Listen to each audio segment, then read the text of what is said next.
bonne humeur, c'est bien. Comme ça, on danse, hein, c'est vrai. Hein, on fait un peu de gym comme ça sur notre fauteuil. Bonjour Jean-Sébastien. Bonjour Damien. On commence avec du foot. On connaît les nommés au Ballon d'Or 2019. Exactement, et surtout une question. Qui va succéder au Croate Luka Modric? Alors une liste de prétendants, je vais y arriver, a été dévoilée hier soir. Ils sont 30.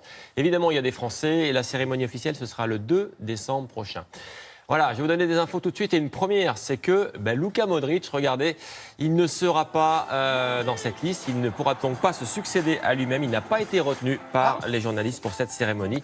Résultat insuffisant. Évidemment, dans cette liste, il y a Lionel Messi, qu'on voit ici à l'image, tout comme Ronaldo, son éternel rival. Figurez-vous qu'à eux deux, on fait un petit rappel, ils comptent 5 ballons d'or chacun. Dans cette liste, aussi 4 Français, dont Antoine Griezmann, que l'on voit ici. Il sera accompagné par Kylian Mbappé, Karim Benzema et Hugo Lloris. Mbappé, 4e l'année dernière, représente donc notre chance, on va dire, la plus crédible cette année. Verdict le 2 décembre prochain. Il y a du foot hier soir avec de la Ligue 2. Lens recevait Auxerre. Pas de but dans ce match. Pas beaucoup d'occasions non plus. Même si les nordistes ont eu chaud en fin de match avec ce tir ici. Vous avez vu de Ngado pour Auxerre, sauvé par Leka. Score final donc totalement vierge dans ce match. 0-0 au championnat. Lens est 2e, Auxerre est 7e. Voilà pour le foot. On va parler de tennis avec des Français pas très brillants en cette fin de saison. Je crois que vous avez tout dit. La fin de saison, elle est longue. J'essaie d'enrober un peu. Mais c'est pas très brillant. brillant. Non, c'est pas brillant. On va se le dire franchement, il jouait en Russie, il jouait en Suisse, il jouait en Autriche. Et franchement, ça n'a rien changé du tout. C'est raté pour tout le monde. On va commencer par notre chouchou, Benoît Paire. Hein. Oui. Le voici, Benoît Paire, donc effectivement du côté de Bâle, le numéro 2 français, 25e mondial, éliminé au premier tour par un jeune Suisse qui s'appelle Laaksonen, qui pointe à la 105e place mondiale, défaite en 2-7, 6-3, 7-5.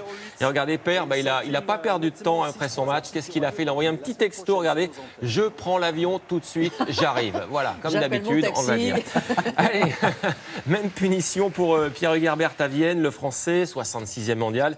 Lui s'inclinait aussi au premier tour en 2-7 face à l'Argentin Diego Schwartzmann. Bon là, c'est plus solide, il est 15e, Schwartzmann, 6-4, 6-4. Herbert qui court toujours après une victoire depuis Metz en septembre. Pour lui aussi, ça commence à faire long, cette petite série. Allez, toujours en tennis, cette image qu'on voulait vous montrer hier, mais on ne l'avait pas, donc on vous la montre ce matin. Adrian Manarino à Moscou, c'était dimanche soir. Le Français était battu en finale quand même par le Russe Roublev, 24e. Défaite express, là aussi en 1 heure, 6-4, 6-0. Manarino en est à 8 finales perdues en 9 dans sa carrière. C'est pas un bon ratio, son seul titre, il l'a acquis en Hollande, c'était en juin dernier. Vous voyez, là aussi, il y a des progrès à faire. Allez, l'actu, regardez, là au moins c'est brillant. C'est la perf de Quentin Lafargue avec sa médaille d'or ici. Le Français est devenu champion d'Europe du kilomètre sur piste. Ça s'est passé aux Pays-Bas. Il a devancé un Néerlandais et un autre Français qui s'appelle Michael Dalmeida. C'est pas une surprise parce que Lafargue est 29 ans et déjà champion du monde du kilomètre. Donc ça continue pour lui. Du golf également, l'Open de France. Là, c'est pas un Français qui a gagné mais un Belge. Nicolas Colsert, 36 ans. Qui s'est imposé sur le parcours de Saint-Quentin en Yvelines ici. Vous voyez le coup gagnant, vous allez voir, c'est un petit peu, t'as 10 cm, voilà, quand ça finit comme ça. Même moi, je peux le faire, même vous, Damien. Quand J'ai des souvenirs de mini-golf pas terribles. Il y avait 3 Français dans les 20 premiers, aucun dans le top 10.